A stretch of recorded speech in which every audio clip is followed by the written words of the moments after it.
5분 메시지. 오늘 말씀의 문막평화교회 김재호 목사입니다. CBS를 사랑하는 애청자 여러분, 한 주간도 주님 은혜 속에서 평안하셨습니까?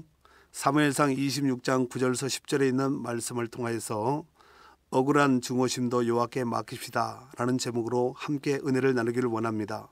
먼저 본문의 말씀입니다. 다윗이 아비새에게 이르되 죽이지 말라. 누구든지 손을 들어 여호와의 기름 부음 받은 자를 치면 죄가 없겠느냐 하고, 다윗이 또 이르되 여호와께서 살아계심을 두고 맹세하노니 여호와께서 그를 치시리니 혹은 죽을 날이 이르거나 또는 전장에 나가서 망하리이다. 아멘. 최근 미국에서 일어난 총기 난사 사고로 100여 명이 죽거나 다치는 일이 발생되었습니다. 우리는 이 사건을 어떤 모습으로 바라봐야 할까요? 우리나라가 아닌 미국이니까 별로 신경 쓰지 않아도 될까요? 아니면 우리나라가 총기 소지를 금지한 것을 감사하게 생각해야 할까요? 아니면 주변에 이슬람교가 적어서 다행이라고 생각해야 할까요? 아니면 성소수자에 대한 증오로 그랬다니까 잘했다고 칭찬해줘야 할까요? 저는 이 시간에 증오심이 얼마나 무서운 결과를 낳는지 잘 보여주는 사례라고 생각합니다. 저는 이 사건에서 증오심이 얼마나 무서운 결과를 낳는지 잘 보여주는 사례라고 생각합니다. 피의자인 범인이 어떤 계기로 이 사건을 일으켰는지 자세히는 알 수 없는 것 같습니다.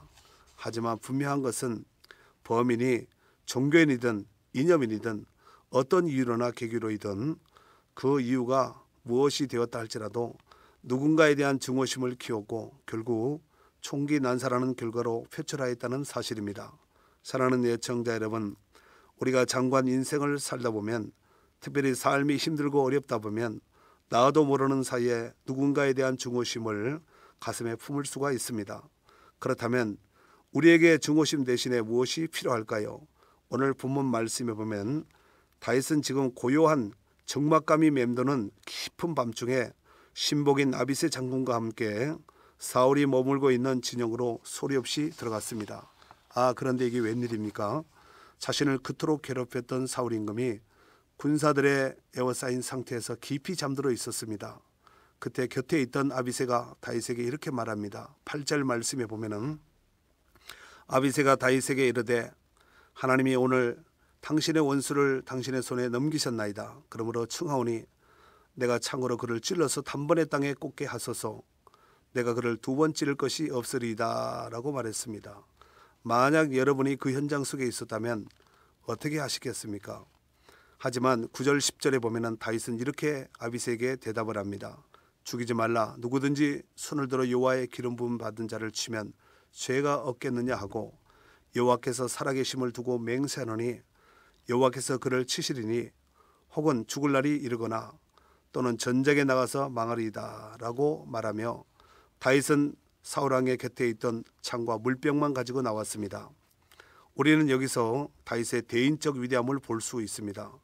자신을 괴롭히고 힘들게 하였던 대적자 사울을 제거할 두 번 다시 오지 않을 결정적인 기회가 주어졌음에도 불구하고 그 기회마저 하나님께 위탁하는 다윗을 바라보면서 하나님을 의지하는 사람이라는 것을 깨닫게 됩니다.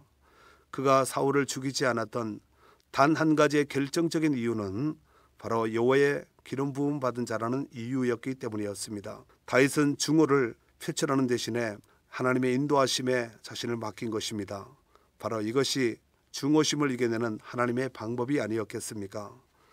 하나님을 의식하고 억울한 모든 문제를 하나님께 맡기는 사람은 하나님의 크신 긍휼을 덧입게 될 줄 믿습니다.